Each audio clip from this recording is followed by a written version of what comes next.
ଶୋଷିଲେ ନାଶ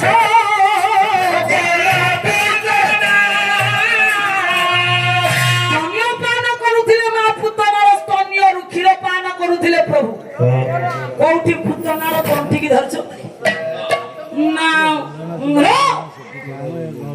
ନା ସଜାଲୁ ନା କଣ ପୁତନାର କୋଉ ପକ୍ଷୀୟ ଦେଶରେ ପାଦ ରଖିଛନ୍ତି ନା ତ ଗୋଳାକୁ ଟିପିଛନ୍ତି କିଛି କରିଛନ୍ତି ନା ପ୍ରଭୁ? ସ୍ତନ୍ୟ ପାନ କରୁଥିଲେ ପୁତନାର ସ୍ତନ୍ୟରୁ ଏତିକି ବେଳେ ସ୍ତନ୍ୟ ଦଉ ଦଉ ଦଉ ଦଉ ପୁତନା ଆର ପାରିକି ବୋଳେ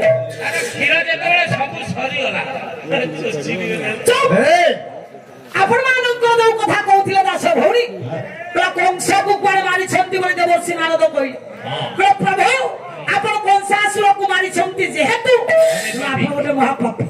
କୋଉଠି କଂସକୁ ମାରିଛନ୍ତି କୁହନ୍ତୁ? କୋଉଠି କଂସକୁ ପ୍ରଭୁ ମାରିଛନ୍ତି? କୋଉଠି ପୁରାଣରେ ଅଛି? କଣ ଅଛି? ସେଦିନ ଭକ୍ତ ଶ୍ରେଷ୍ଠ ଅକ୍ରୁରକୁ ପଠେଇ ପ୍ରଭୁ ଚିନ୍ତା କଲେ ଶ୍ରେଷ୍ଠ ଭକ୍ତ ଅକ୍ରୁର ଆସି ମାମୁଁ ଘରକୁ ଆମ ଦୁଇ ଭାଇକି ନେଇକି ଯିବ। ସତକୁ ସତ କୃଷ୍ଣ ବଳରାମ ବେନି ଭାଇ ମାମୁଁ ଘରେ ଯାଇ ପହଞ୍ଚିଲେ। କାହିଁକି ନା ମାମୁଁ ଘରେ ହଉଛି ପର୍ବ କଣ? ଧନୁଯାତ୍ରା। ଧନୁଯାତ୍ରା ଛୁଆ ଦିଟା ଦେଖିବା ପାଇଁ ଯାଇଥିଲେ। କୃଷ୍ଣ ବଳରାମ ଦୁଇ ଭାଇ ଯାଇ ପହଞ୍ଚିଛନ୍ତି।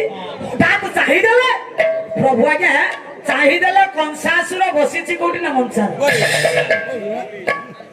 କୃଷ୍ଣ ଭଗବାନ ଚାହିଁଦେଲେ କାହାକୁ ନା କଂସକୁ। କଂସ ଚାହିଁଦେଲା ପ୍ରଭୁଙ୍କର ମୁଖମଣ୍ଡଳ। ମଞ୍ଚାରୁ ପଡି ମାମୁଁ ମଲା ମତେ ତ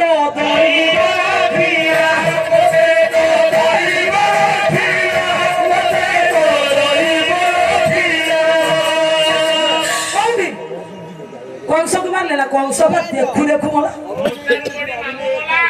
ପ୍ରଭୁ ନିଜେ କହିଲେ ମଞ୍ଚାରୁ ପଡି ସିନା ମାମୁଁ ମରିଗଲା ମତେ କିନ୍ତୁ ସେ ଦୈବ ରଖିଲା। ପିଲା ଲୋକ ମୁଁ କଣ ଜାଣିଛି ସେ ଦୈବର କବଳରୁ ମୁଁ ବଞ୍ଚିଗଲି। କଣ ମାମୁଁ କଣ ହେଲା କେଜାଣି କଣ ଦେଖିଲା ତାର ହଠାତ୍ ମଞ୍ଚାରୁ ଗଡି ପଡିକି ମଲା। ମୁଁ କଣ କରିବି? ଭକ୍ତ କେବେ ପ୍ରଭୁଙ୍କୁ କହିପାରିବନି ଆପଣ ଜଣେ ମହାପାପୀ ବୋଲି।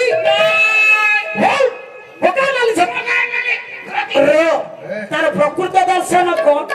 ଯଦି ଦାସ ଭଉଣୀ ତମେ ଦେବର୍ଷି ନାରଦଙ୍କୁ ପ୍ରସଙ୍ଗ ଭିତରକୁ ଆଣିଲ ଏଠି ପ୍ରକୃତ କଥା କଣ ନା ଦେବରାଜ ଇନ୍ଦ୍ର ମୁକ୍ତି ପାଇବ।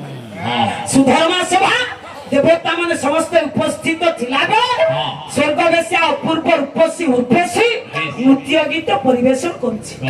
ଏଇ ସମୟରେ ମୁଁ ପଦ ବୋଲିବା ପାଇଁ ସମୟ ନାହିଁ।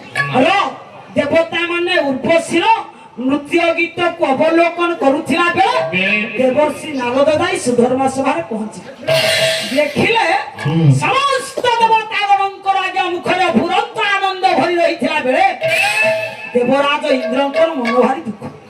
ପଚାରିଲେ ଇନ୍ଦ୍ର କହିଲେ ଦେବରାଜ 33 କୋଟି ଦେବତା ଆପଣଙ୍କର ପାଦ ପଦ୍ମରେ ପୂଜା ଅର୍ଘ୍ୟ ଦେଲା ବେଳେ ପୁଣି ସମସ୍ତଙ୍କ ମୁଖରେ ହରସତା ଥିଲା ବେଳେ ଆପଣଙ୍କର ମୁଖମଣ୍ଡଳରେ ବିରସତା ଭାବ କାହିଁ? ଦେବରାଜ ଇନ୍ଦ୍ର କରପତ୍ର ଯୋଡି କହିଲେ ହେ ଦେବର୍ଷି ସମସ୍ତଙ୍କର ଅନ୍ତରର କଥାକୁ ଜାଣିଲା ବାଲା ଗୋସୁ ପ୍ରଭୁ ଆଜ୍ଞା ଆନନ୍ଦ ଅନ୍ତର୍ଯାମୀ ଠାକୁର ସ୍ୱୟଂ ଭଗବାନ। କିନ୍ତୁ ଆପଣ ନଖ ଦର୍ପଣ ମାଧ୍ୟମରେ ସମସ୍ତଙ୍କର କଥା ତିନି ପୁରର କଥା ସର୍ବଚରାଚର କଥା ଆପଣ ଜାଣନ୍ତି। ଆପଣ କଣ ଜାଣିନାହାନ୍ତି ମୁଁ କାହିଁକି ମନ ଦୁଃଖ କରି ବସି ବୋଲି? ଦେବର୍ଷି ନାରଦ ନଖ ଦର୍ପଣ ମାଧ୍ୟମରେ ସକଳ ବୃତ୍ତାନ୍ତ ଜାଣି ଇନ୍ଦ୍ରଙ୍କୁ ସୂଚାଇ ଦେଲେ। କହିଲେ ହେ ଦେବରାଜ ଇନ୍ଦ୍ର ଆପଣଙ୍କର କାହିଁକି ମନ ଦୁଃଖ? ଇଏ ସମସ୍ୟାର ସମାଧାନ ମୁଁ ନିଶ୍ଚିତ କରିବି। କାରଣ ତପସ୍ୱୀ ଗୌତମ ଆପଣଙ୍କୁ ଅଭିଶାପ ଦେଇଛନ୍ତି। ଆପଣ ଗୌତମ ଋଷିଙ୍କର ଅଭିଶାପରେ ସହସ୍ର ଭଗଯୁକ୍ତ ହେଇଛନ୍ତି। ଏ ଅଭିଶାପରୁ ମୁକ୍ତି ପାଇନାହାନ୍ତି ବୋଲି ଆପଣଙ୍କର ମନ ଦୁଃଖ। ଦେବରାଜ ଇନ୍ଦ୍ର କହିଲେ ଦେବର୍ଷି ଆପଣ ତ ସବୁ କଥା ଜାଣିଛନ୍ତି ଆଉ ମୁଁ ଆଉ ମୋ ମନ କଥା କଣ କହିବି? ଦେବର୍ଷି କହିଲେ ଏ ଦେବରାଜ ଆପଣ ଜମା ମନ ଦୁଃଖ କରନ୍ତୁନି। ଆପଣ ଶୁଣନ୍ତୁ ପ୍ରଭୁଙ୍କର ଅଖିଳ ବ୍ରହ୍ମାଣ୍ଡର ଅଧିନାୟକ ବିଶ୍ୱପତି ଠାକୁରଙ୍କର ତ୍ରିବିଧ ରୂପ ଯଦି ତମେ ଦର୍ଶନ କର ବାଲ୍ୟ ରୂପ କୌଗଣ୍ଡ ରୂପ ଆଉ ଯୌବନ ରୂପ ତିନି ରୂପକୁ ଯେବେ ଦର୍ଶନ କରିବ ବେଶୀ ଦିନ ନୁହେଁ ଅଳ୍ପ ଦିନରେ ଏ ସମସ୍ୟା ସମାଧାନ ମୁଁ କରିବି। ଏଇ ପ୍ରଭୁଙ୍କର ତିନି ରୂପ ଦର୍ଶନ କଲେ ଗୌତମ ଋଷିଙ୍କର ହିସାବରୁ ମୁକ୍ତି ପାଇବ। ଦେବରାଜ ଇନ୍ଦ୍ରଙ୍କୁ ଏଇ ବଚନ ଦେଇ ପଣ୍ଡିତ ଆଉ ଗୋଟେ କଥା ଦେବକୀ ମାର ଅନ୍ତର୍ନିହିତ ଗର୍ଭକୁ ଚୂନା କରିବେ ଆଉ ଯଶୋଦା ମାକୁ ମା ଜଗତରେ ଉର୍ଦ୍ଧ୍ୱାସନ ଦେବେ। ମନରେ ଏଇ କଳ୍ପନା ନେଇ ଦେବର୍ଷି ନାରଦ ପ୍ରଭୁଙ୍କର ନାମ ଗାଇ ଗାଇ ଚାଲିଛନ୍ତି କୋଉଠିକି ନା ଆପଣ ମାନଙ୍କର ଦ୍ୱାରାବତୀ କଟକ। ଦ୍ୱାରାବତୀ କଟକ କୋଣ ମାନ ଦ୍ୱାରାବତୀ କଟକକୁ ଚାଲିଛନ୍ତି କେମିତି ମୁଖରେ ପ୍ରଭୁଙ୍କର ନାମ ଚନ୍ଦନ ଚରଚିତ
জ্ঞানী মণ্ডলী দেবর্ষি নারদ প্রভুঙ্কর নাম গাই গাই পৌঁছি গলে যাই দ্বারাবতী কটক। মু সিয়াড়କୁ যাଉনি হে বাহা সংক্ষিপ্ତରେ ସେ କଥା ମୁଁ ସାରିବି। ହଠାତ୍ ଭଗବାନ କୃଷ୍ଣ ଯେତେବେଳେ ଦେବର୍ଷି ନାରଦଙ୍କୁ ଦେଖିଲେ ମୁଣ୍ଡିଆ ମାରିଲେ ରହ ଶ୍ରଦ୍ଧାରେ ଆଜ୍ଞା ଦରବାର ଭିତରକୁ ପାଛଟି ସଭାରେ ଯାଇକି ବସିଲେ ଦେବର୍ଷି। ଜାଣିଛନ୍ତି ଏଇଠି ଗୋଟେ ଗୁରୁତ୍ୱ କଥା ଅଛି ବାସଭବନ ସିଆଡେ ଦଖଲ ଦ୍ୱାରାବତୀ କଟକରେ ଯେତେବେଳେ ଭଗବାନ କୃଷ୍ଣ ଯାଇଥିବା ଆଶ୍ରମରେ ଦେବର୍ଷି ବସିଲେ ସେଠି ଦେବରାଜ ଇନ୍ଦ୍ରଙ୍କୁ କଥା ଦେଲେ।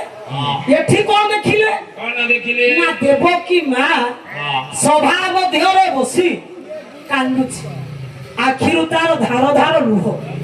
ଦେବର୍ଷି ନାରଦ ଦେବକୀ ମା ନିକଟରେ ପହଞ୍ଚିଲେ। ଦେଖନ୍ତୁ ପ୍ରଭୁଙ୍କର ଖେଳ କେମିତିକା ପ୍ରଭୁଙ୍କର ଲୀଳା କେମିତିକା ଦେଖନ୍ତୁ।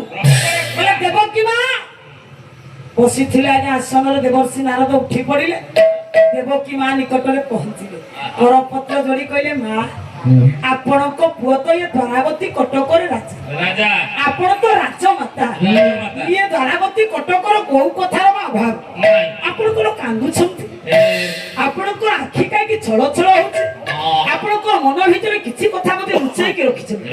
ଦେବର୍ଷି ନାରଦଙ୍କୁ କୋଉ କଥା ଜଣା ଏଇଠି ଦେବକୀ ମା ଆଜ୍ଞା ଆଖିର ଲୁହକୁ ପୋଛି ଦେଇ ଦେବର୍ଷିଙ୍କୁ କହିଲେ ଦେବର୍ଷି ଶୁଣନ୍ତୁ ଶୁଣନ୍ତୁ ପ୍ରକୃତ କଥା କଣ ଟିକେ ଆପଣ ପଚାରିଲେ ଶୁଣନ୍ତୁ ବୋଲେ ରାମ କୃଷ୍ଣ